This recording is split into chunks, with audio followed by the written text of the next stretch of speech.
there's going to be a lot of conversations about this over the next 12 months, and I don't think they're going to be easy. So these companies need to be ready to handle whatever impact this has on employee relations, because it's not going to be smooth sailing.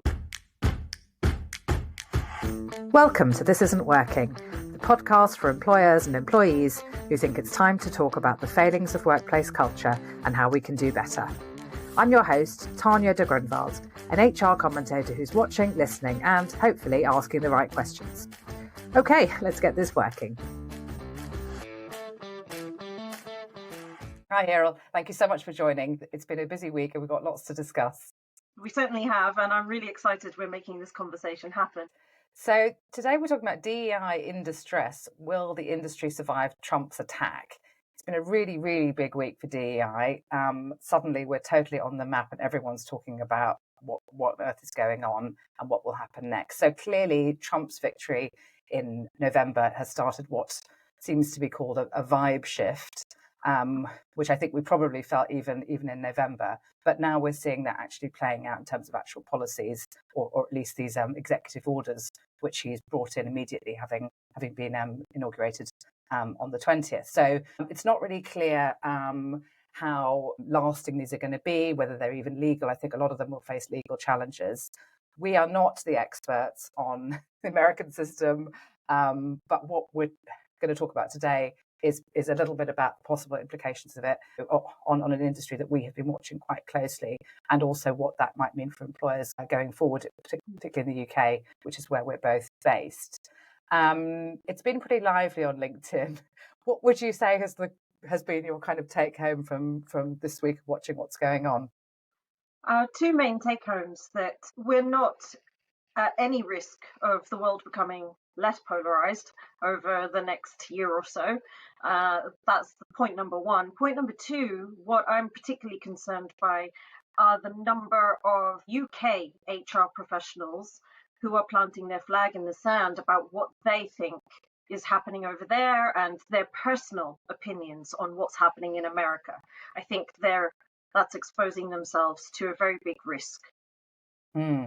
Interesting. We'll get into some of that later on. Let's just talk a little bit about what happened. So there were two main executive orders which were sort of decreed very soon after the inauguration, one of which was all about DEI within federal jobs. So this is kind of government departments, as I understand it, kind of affiliated bodies. So all the people who are in DEI roles in federal jobs were placed on administrative leave by Wednesday the 22nd, with plans for layoffs by January the 31st, and that all DEI related initiatives would be kind of dismantled. Interestingly, the order also includes provision to encourage private sector to do something similar, with more details being announced in the next 3 months about how exactly they're going to do that. It's not really clear to me, because I'm pretty sure that the government can't start telling private employers what to do and how to run their businesses. So that's going to be quite interesting to see how they encourage them. We've seen some of that already in the private sector in the States, with big brands like Meta and McDonald's already making their own decisions about what's best for their organisation. So, but it looks like the government's going to at least try and encourage that in some way. That's not really clear. There was a second executive order, which was mainly all about recognising two sexes, which seemed to be rejecting the entire concept of gender identity. And this will be eliminated from things like forms, IDs, restricting funding for organisations that promote gender identity or anything kind of around those sorts of concepts, and for sports, education and prisons and things like that. I did see also that it looked to me like the White House webpage on disability had been taken down, but it's not clear whether that is a significant thing or whether that's kind of fairly standard when there's a new administration in town. So I guess, our feeds are, given that you and I probably have fairly similar feeds. We tend to follow HR people, then there's DEI people, some of whom are pretty extreme, and some of them are pretty sensible. And I think there's really people in the middle who just aren't really commenting that much. But I think they're sort of there as well, because I do sense they're listening. And then there's all the kind of really anti-DEI people, so kind of free speech union type people who are really thrilled at what's happened. So my feed has been kind of completely crazy mix of some people are absolutely, so distressed, which is actually quite unpleasant to see. And we can discuss the reasons for that. But some people are absolutely jubilant. So I'm getting whiplash reading this feed. I don't know about you. You just don't know where to look. You really don't know where to look. What I'm hearing from my clients, particularly just this month and even before the inauguration, I've been speaking to a lot of my clients about freedom of expression and belief conflicts, because they have been on the rise in the UK anyway over the last couple of years. And a significant proportion of tribunals, employers are losing those tribunals when the issue is freedom of expression or philosophical belief conflict. Now, with everything that I'm seeing online, I can only imagine the number of these sorts of tribunals is going to get higher, because the opinions that are being shared online suggest to me that organizations aren't ready to actually handle these sorts of conflicts when they happen in their workplaces. It's one thing people screaming at each other online, on LinkedIn even, which is a little bit surprising to me. But when these situations occur in the workplace, which they are going to, that's where most employers in the UK, most HR teams in the UK are going to become unstuck, because too many people have an idea of what good looks like, which means they're going to walk into investigations with presuppositions and assumptions. I think one of the things that's really shown me is that DEI, as much as we've been told repeatedly that it's not political, I think it's pretty clear that it has become aligned and synonymous with identity politics and this broader sort of social justice movement. And therefore, that seems to have aligned with the Democrats. So that was all working well for the people who had those views, who were sort of running this industry for such a long time and were so influential. But in the end, I think it's meant that they've been really vulnerable to a change. The wind has changed, and they've now become completely vulnerable to it. So now they're not kind of on their guy's not in the White House anymore, and there are going to be massive impacts from that. So I think it was probably a mistake of DEI to ever become so aligned with kind of one side, if you like. And maybe there are lessons for the UK and Europe as well on that one, to not make it too loaded in that way. Hi, everybody. Just one thing for HR professionals who are listening. If you enjoyed these conversations and would value speaking to other employers who share an interest in these topics, do get in touch with me via LinkedIn. We'll be launching a new community in the spring, so this is your chance to shape those plans. Okay, I'll let you enjoy the episode. Okay, one obvious question is, are these executive orders enforceable, or will they face legal challenges? Now, I have to say, we are not the experts on this. This is not the podcast to come to for that kind of analysis. I think what is clear, though, is that the EOs do seem significant enough already in the context of this broader kind of vibe shift that we're hearing about. This is now becoming the dominant way of seeing things. This is, whatever you think of Trump, he was democratically elected. He won the popular vote as well. And this is the guy who's in charge for the next 4 years. This is who the American people have chosen. So this is what's happening. And that's a real shift from the dominant view that we have seen up to this point for the last 4 years, of there being a completely different narrative as being the main perspective, I guess. I mean, will the bans spread from the federal employees into the private sector? You could say that's already started. It actually started in the private sector already. There was a shift in mood among private sector employers with branding problems, particularly with things like Bud Light, what happened when they partnered with Dylan Mulvaney, the trans influencer. That was quite controversial for them. So I think the private sector, some employers were already seeing that this wasn't landing that well with the public, so they made changes kind of based on that. Maybe it wasn't going down that well with their employees as well behind the scenes.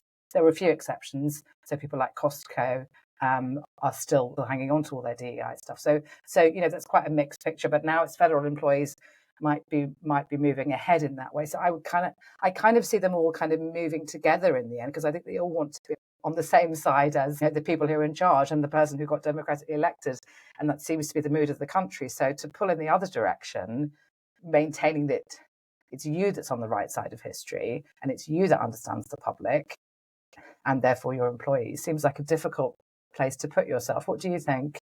I think it's going to get tricky, but we also need to remember that federal rules don't necessarily apply at the state level. So it'll be interesting to see what the states end up doing. Each individual state will carve their own path. And it's also interesting to see that there's going to be recommendations put out by the federal government to private organizations. America is the land of the free, etc. So they can't actually tell them what to do. There's going to be a lot of conversations about this at the corporate level over the next 12 months, and I don't think they're going to be easy. So these companies need to be ready to handle whatever impact this has on employee relations, because it's not going to be smooth sailing. Yeah, I think I agree. I don't think they've thought that much about how this is going to land necessarily if they do shift direction, how that's going to land with their younger employees, particularly, who have all thought that this was the direction of travel, and that what they would call progressive politics, or that their idea of what is progressive, or what is good and what is right and what is nice and what is kind and what is inclusive, in their words, that was just happening, that was going to happen. But I think you can either see it as a correction if we do think there was overreach there. It's just definitely a change of direction. So it's at very least, it's a setback for them. So it'll be interesting to see how that plays out in the workplace. I think, as you say, it will be difficult for managers to cope with. On the other hand, particularly in the States, it's very clear that it's a bold person who's going to take on their employer. They don't have great workplace protections in the States. You're fired, that's it. Pretty much. I mean, it's much more difficult in the UK, but still, something about taking on your employer should probably set off your spidey senses and think, is this really a great idea? It's not the same as taking on your university when you're a student, for example. It's a very different dynamic. So it'll be, I don't know how. I wonder if younger people particularly will be as vocal as we might think they would be, or maybe they will be for a very brief period, and then they might think, actually, do you know what, I'm just going to go with this for a while and see how it pans out. The economy will play a big part in that, right? Because it depends on how easy they think it's going to be to find a new job, and that all depends on what state you're in, what sector you're in, and how experienced you are. So do you think the DEI bonfire will spread to the UK, and if so, how quickly? I don't think it's going to spread to the UK in the same way. At a governmental level, we have the Labour Party in charge for another 4.5 years, 4.25, something like that. I don't see them being the party of rolling back DEI, EDI within government. Nowhere near to the degree that's happening in America. But that kind of also just speaks to what you were saying earlier about DEI being politically aligned. If Labour don't do well and they lose at the next election, we can expect big changes at that point in time. However, the mood some organizations might feel because of what they're seeing in America could mean that private organizations start taking a step back from DEI. So there's a significant difference. So you mean that if change comes in the UK, it will be for cultural reasons, and that employers have realised the culture is shifting, whether that's consumers or whether that's employees. It won't come from the government saying, hey, you need to stop this. Is that what you mean? Yes, that's my opinion at the moment. Okay. That actually chimes with, I got in touch with a few HR directors this morning. I'll just read you what one of them said. This is somebody who's an HR director in telecoms, says, I think it will take a while for it to filter down here and across other parts of Europe. So we have another couple of years. Current UK government is still bought into the progressive agenda, and they are rather limited intellectually as a group, IMO. So we'll just adopt the opposite position to Trump without taking a logical assessment of what's actually going on. There's a lot of common sense in what's happening in the US, if you can put feelings about the Donald to one side, but there's not the appetite from the UK government to address this. Those working in DEI and on the left generally still think they are virtuous and on the right side of history. This sanctimony rarely changes. They will fight hard to justify their value and keep their jobs. Expect to see lots of self-pity in HR press and on LinkedIn. The private sector will roll back first. As US companies take a step back, hopefully business leaders will see there is no data to support some of the current diversity approach and stop wasting money on it. The bigger problem has always been the public sector. There's a lot of people in non-jobs, brackets UK needs a Doge equivalent, to clear out waste in this sector. Unless government has appetite to challenge it and save the country money, it won't happen.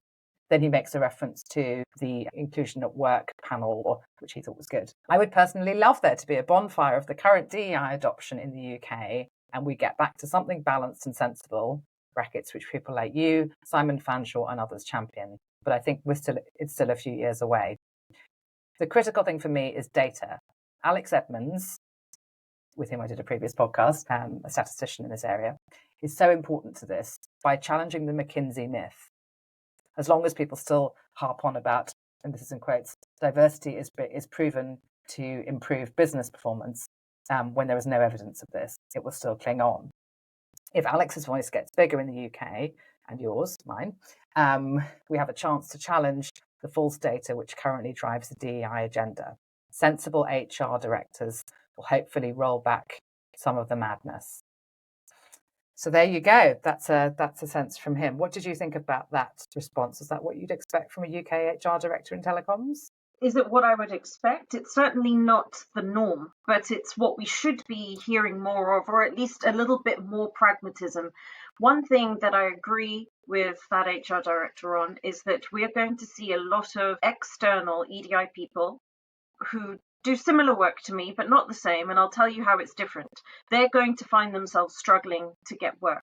I have lost count of the number of organizations who, once they've been put in touch with me, have told me a story of how they brought someone in to run a workshop where that person then used that time to basically preach at people, and whatever the specific topic might have been, to lay blame at the feet of people who are not part of whatever group that person is personally part of.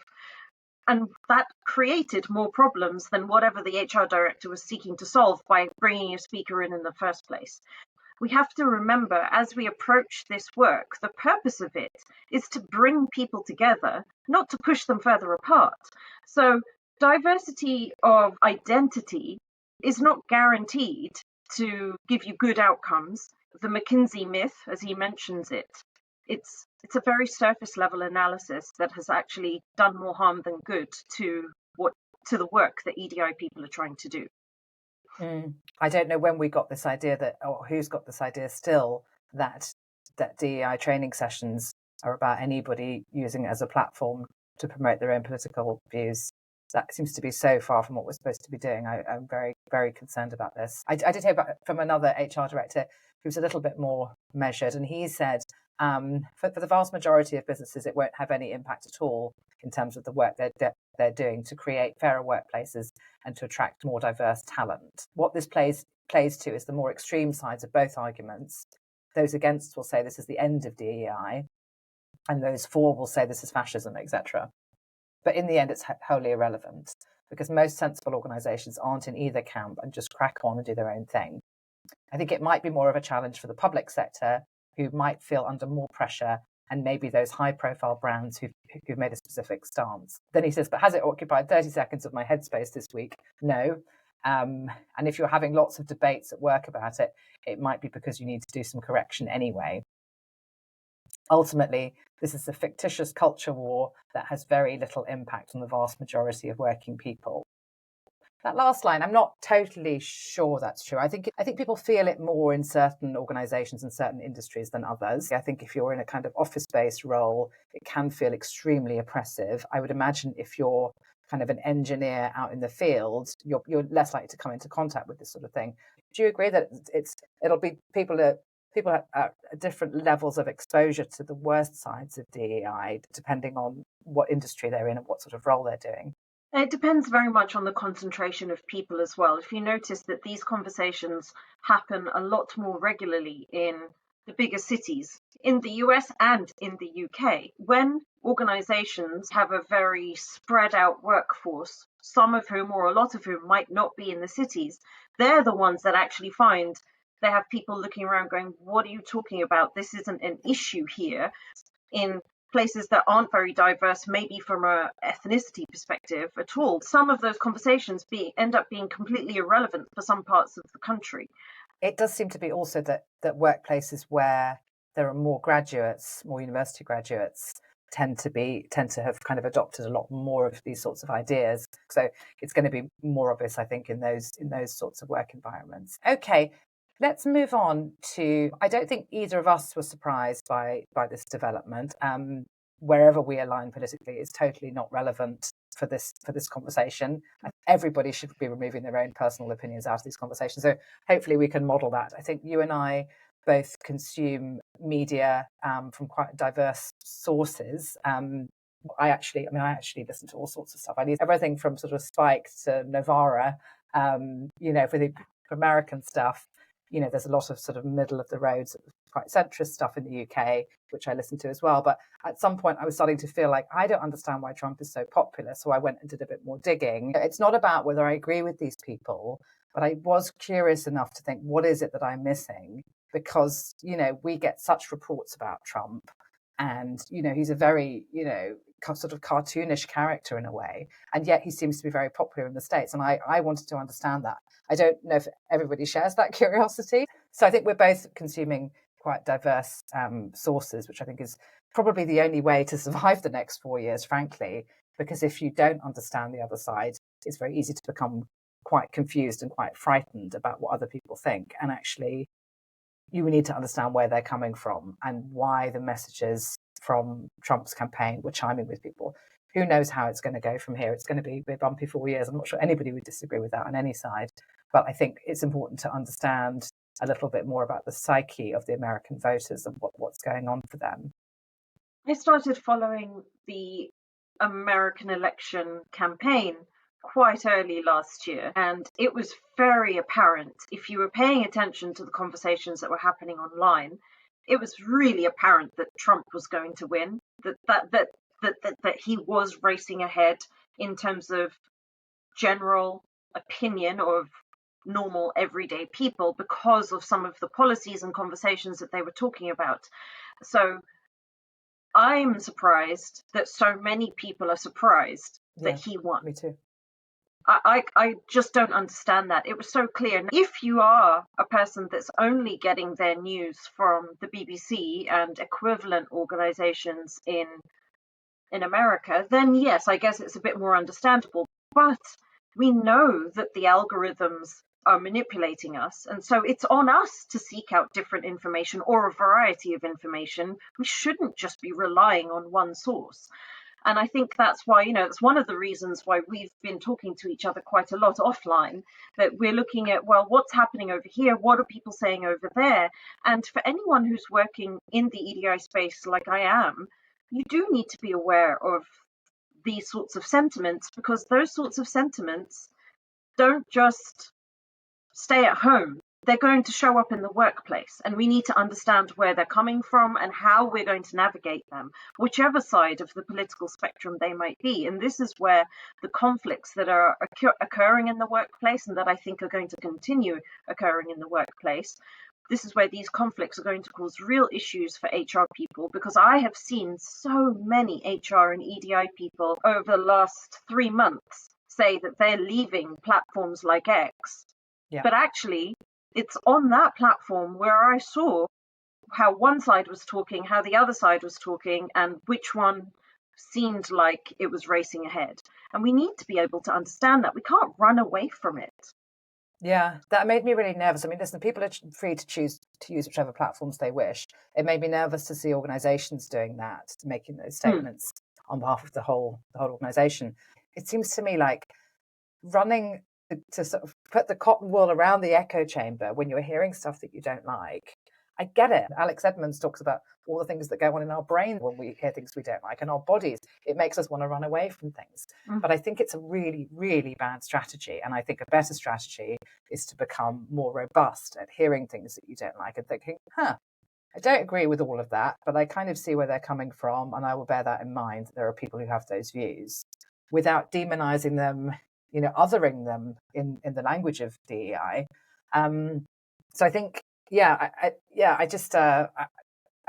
to me, a lot of what we're seeing, I mean, let's move on to talk about what we're seeing on LinkedIn, which, the people we see on LinkedIn are, quite a lot of them are quite extreme because they love the social media. It's a big way for them to kind of spread their message. So some of these people are pretty extreme. But I've just seen a real mix. The first group is, I would say, very distressed, and they can't really get past their own distress, genuine shock at the direction this is going in. They were not expecting this because they're in their echo chamber. They've been in there for 4 years at least. And they've sort of built their identity around this social justice stuff. And it's really, really deeply important to them. They may be trans-identified themselves. They're quite often from a minority ethnic background, not always. Or they might just have this sense of allyship, which I don't love as a concept anymore, I'm afraid. I might be out of that one. That's really, really deeply important to them. And they really want to make the world a better place for their friends and for themselves. And they're absolutely convinced this is the way forward. And the media they've been consuming has told them that the guys who are just coming in now are Nazis and fascists and bigots and racists and homophobes and transphobes, and they want them dead. So some of the sort of language that's been used has been so dramatic and kind of high octane that it got everybody just completely stressed out. And I think we saw it as the election campaign was drawing to a close, that it just became more and more frantic. And I think now we're seeing that the people who were all in with this stuff, who I'm not sure were terribly robust even to start with, are now having to cope with the news that not only did their side didn't win, but they're having to deal with all the fallout from the stuff that represents, in their word, harm to them. And I have sympathy for them to that extent. But I guess the moment when things could have been different was if they'd been more curious about what was going on and why the mood seemed to be shifting in that direction. Then there's a second group who I think are more like defiant and doubling down. I don't quite know how that comes out in any kind of behaviour, but they're quite angry.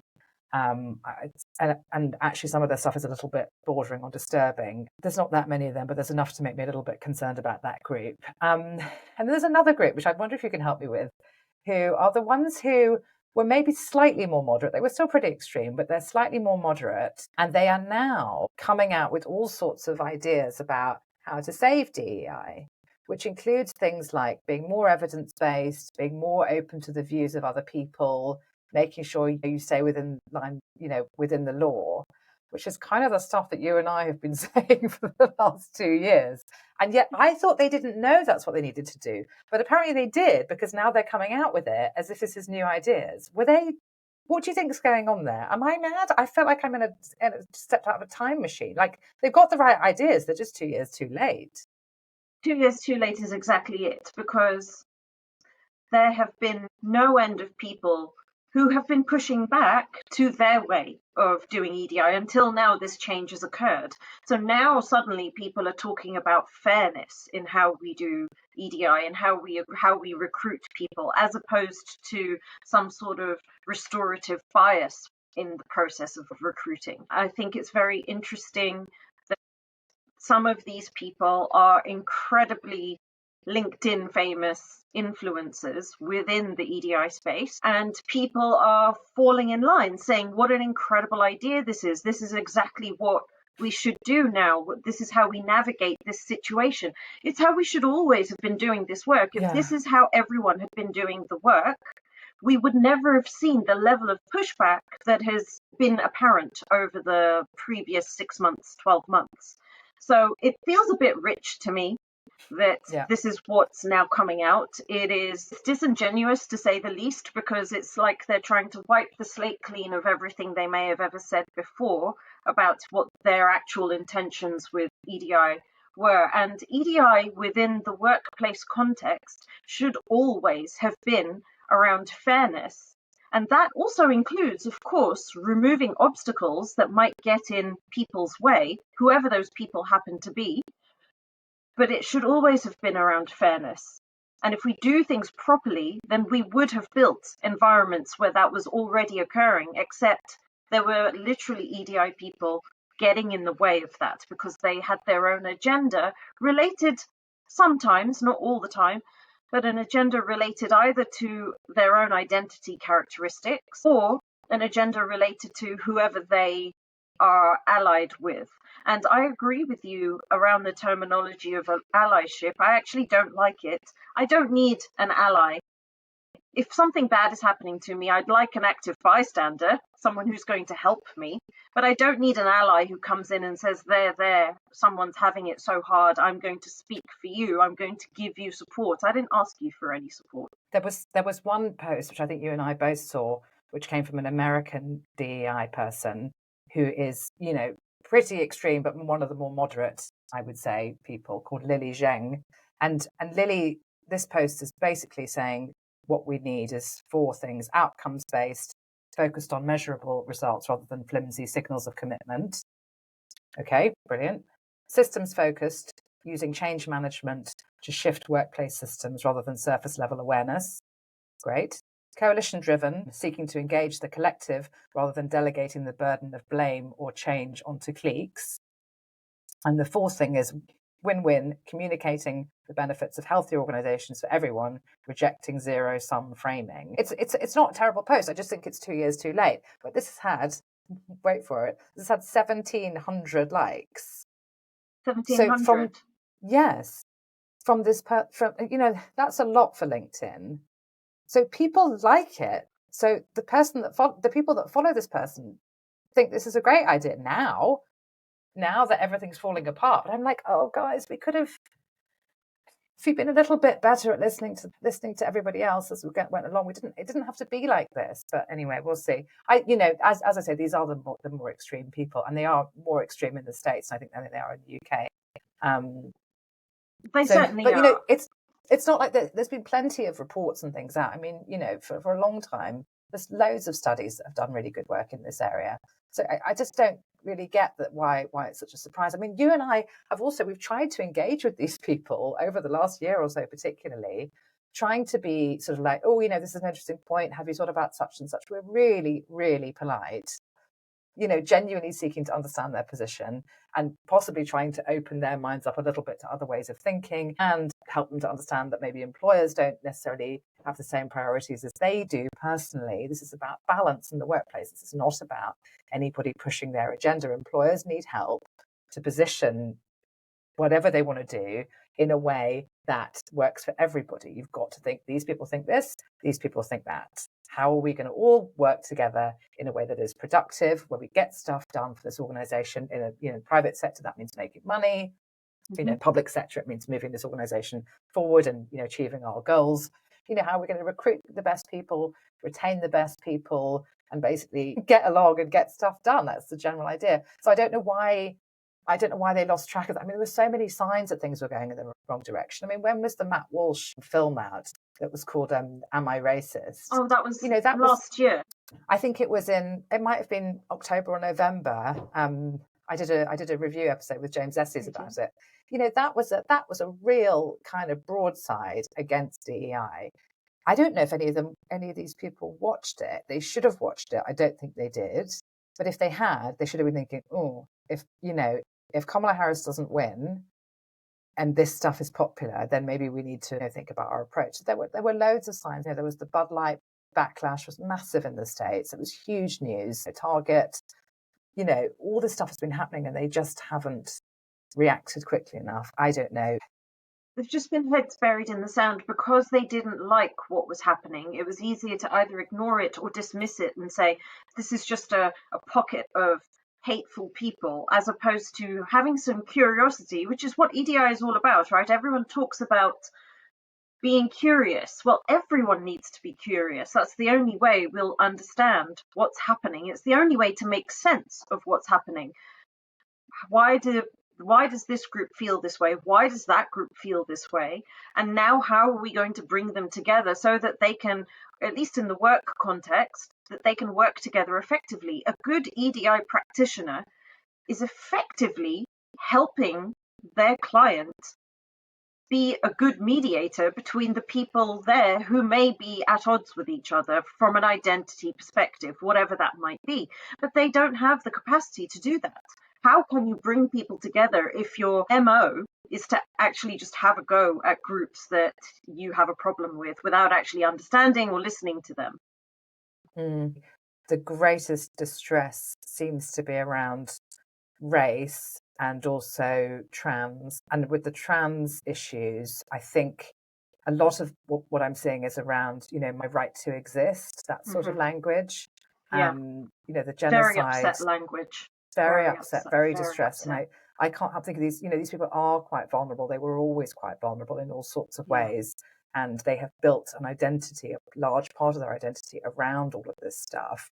I think neurodivergence is probably overrepresented among some of these groups. And I think what we see is quite black and white thinking here. I don't know whether that's necessarily a causal factor, but it does look like quite black and white thinking, and a difficulty with understanding other people's different views and what's motivating them. So I see a lot of jumping to conclusions about everybody, people want me dead, that kind of stuff. I'm leaving my state because my state wants me dead, and that kind of thing is quite disturbing to read. I mean, I understand there's a very real fear over what this means, or might mean for anybody who's currently receiving medication, or for anybody, with a child who they think, transitioning is the right path for their child. It may or may not be, but that I can understand if you had a plan and this is now going to change that plan. I can understand that is distressing. So I do get that, but these groups have become very invested in creating a world that they want to live in and that they will be comfortable in and that will accommodate them and everything that they want. And I think what we're now seeing is a very clear signal that is not going to happen, at least not in the next 4 years. And so there's going to be some really rocky times and some kind of reset and adjustment. I don't know what that looks like. I'm actually quite worried about some of these people because they're not in good shape. I think from an employer perspective, we have leapt towards being very accommodating of people's requests for relatively small things in the workplace, like pronouns, things like that. We leapt to that. We did it with good intent, but I think now it's become clear that some of these things have a deeper, bigger meaning than we had realised, and some people are not on board with this stuff, and they're not going to be on board with this stuff. And so this is kind of coming to a bit of a screeching halt. And I think we're going to move to a situation where we say, well, some people believe this and some people believe this. How are these people all going to coexist in the workplace? So I think that's a significant shift. I think one perspective has been allowed to dominate in many workplaces, and I think that's coming to an end. So we'll have to see some kind of repositioning there.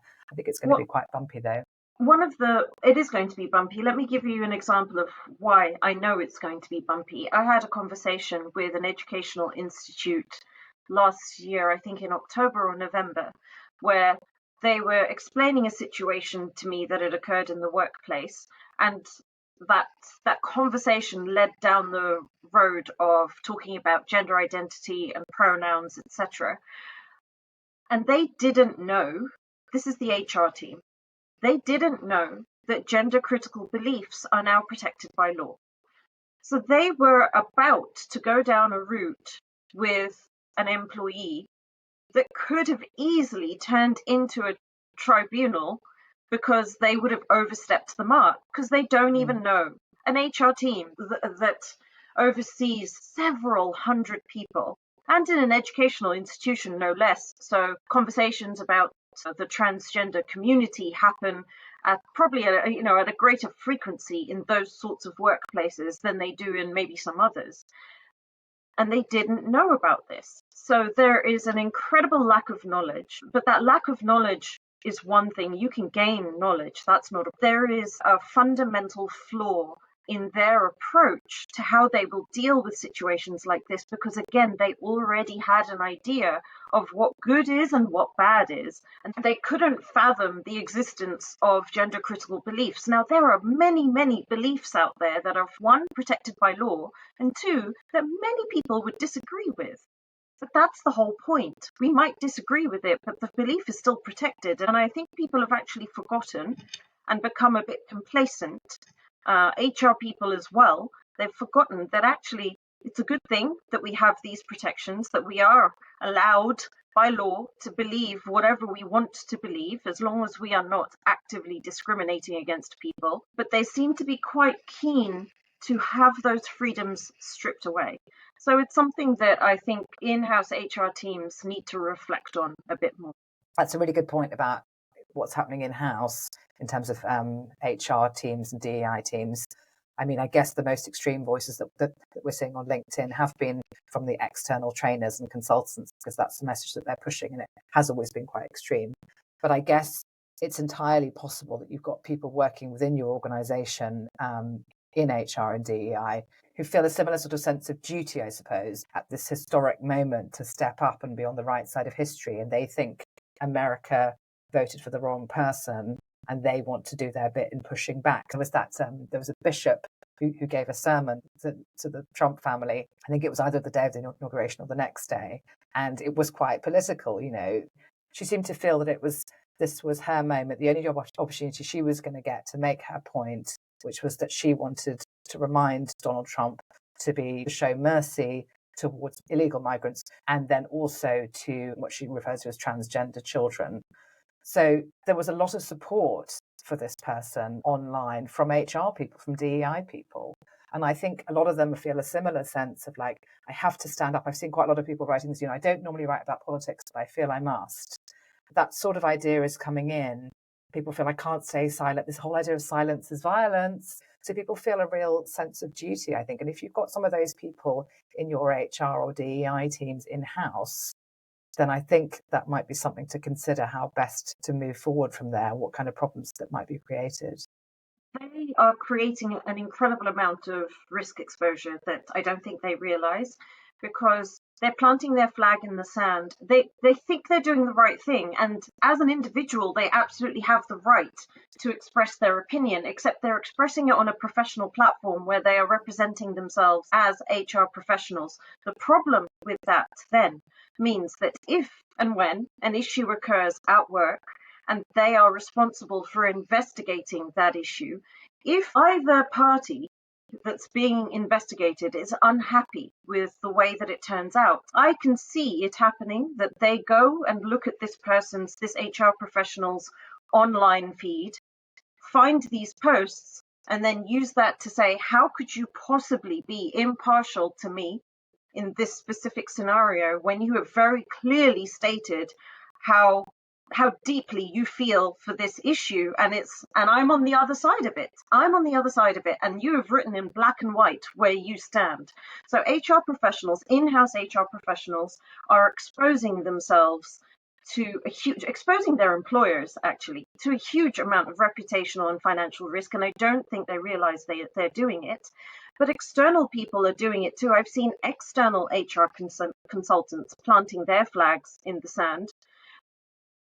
The same thing could easily occur there. In fact, I'm advising my clients as we speak that if you're going to be hiring an external HR consultant, look at their social media feed, because at some point, whatever work they do for you could be called into question by the employees that they are investigating. I'm already telling my clients this.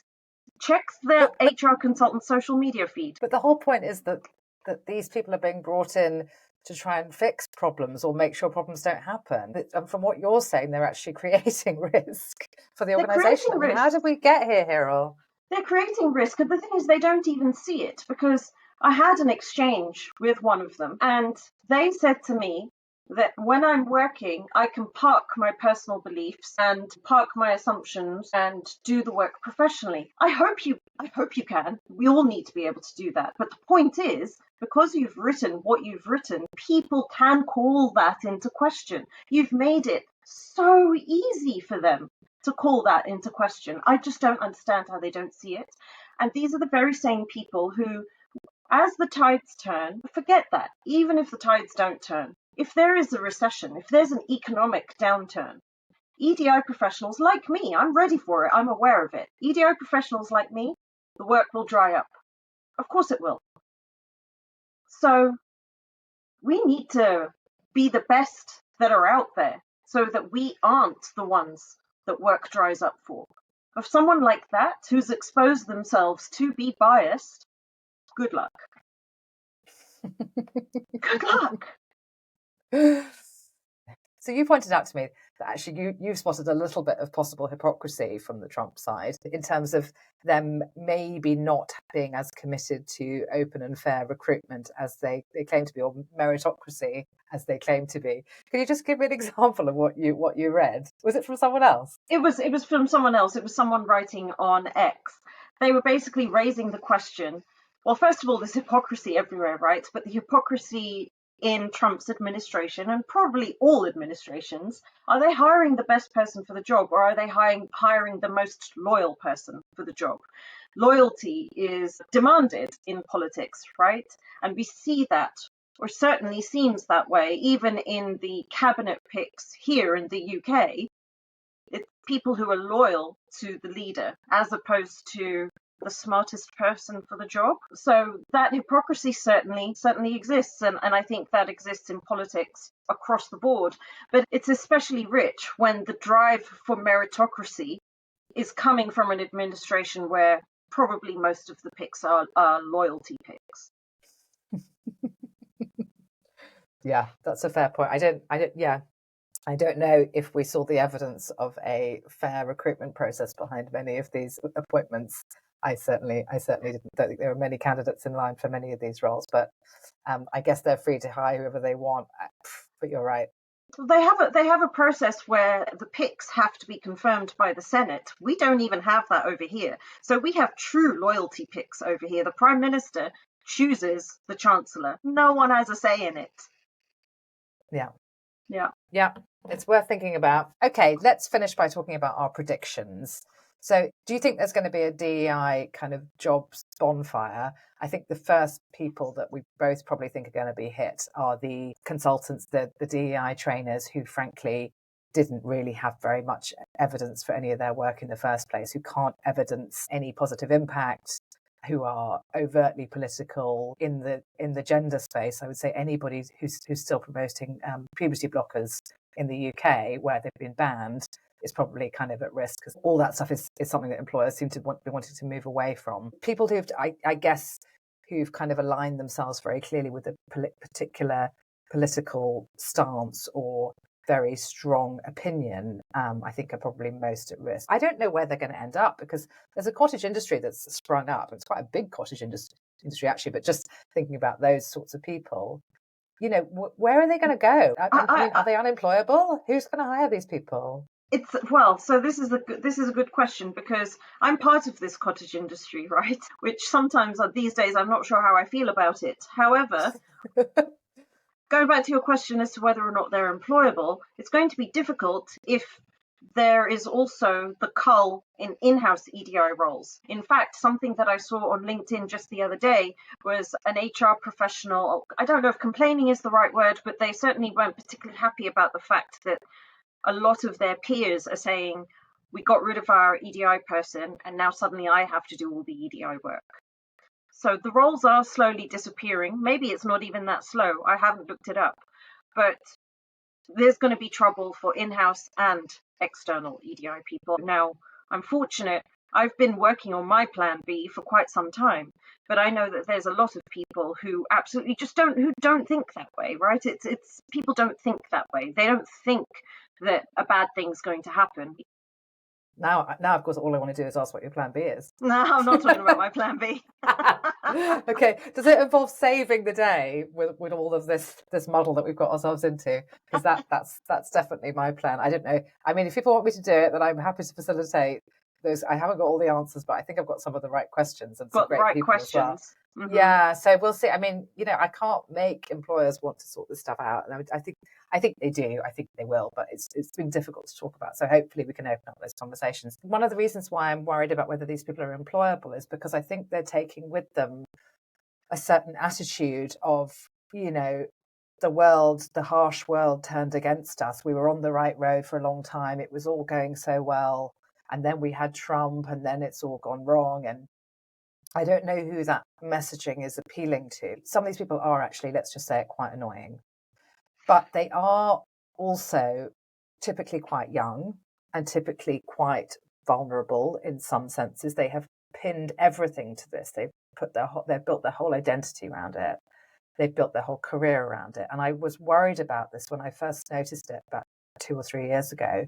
I thought, gosh, what do you do? This is not necessarily the best start to your career if you're working for an organization that is incredibly one-sided and is filling your head with all sorts of stuff as if it's fact that might not be fact. It's just really a worldview. I don't know how employable these people are going to be. So they were doing that kind of role, you know, maybe straight out of university. Yeah. They were doing it for maybe 2 or 3 years by now. And all the stuff on their CV makes it very clear that they've been in a part of this whole social justice movement, the professionalized, I suppose, aspect of that movement. But I don't know how appealing that's going to be if all of that is kind of falling by the wayside. I don't know how they're going to talk about that work in an interview in a way that doesn't betray the fact that they are still their head and their heart still belongs to this movement. Yeah, that's going to be a difficult one for them. I think it's going to be on the practical side of things.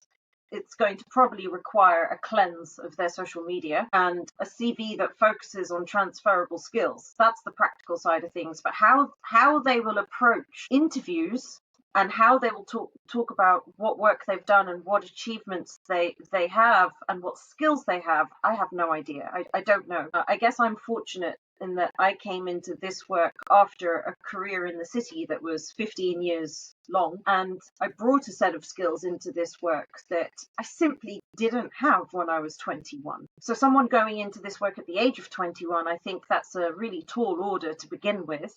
But what you learn along the way is going to be completely impacted, as you said, by the prevailing philosophy of your workplace, of the HR team that you were in, or the philosophy of your company. And if the winds have changed in comparison to the philosophy of that company, it's going to be very difficult for them. I think particularly some of the external suppliers providing these sorts of services, I worry about how well managed young people in those organisations have been and what they are really skilled for. And I think some of those organisations are running a little bit like, hey, we're all a family, and it's all been a little bit informal. And I just, I kind of worry about the state of people's CVs if that's where they started their career. Let's hope we can all kind of find ways through this. So to wrap up, I think it's probably too early to say how this is going to pan out. This does feel like a significant moment.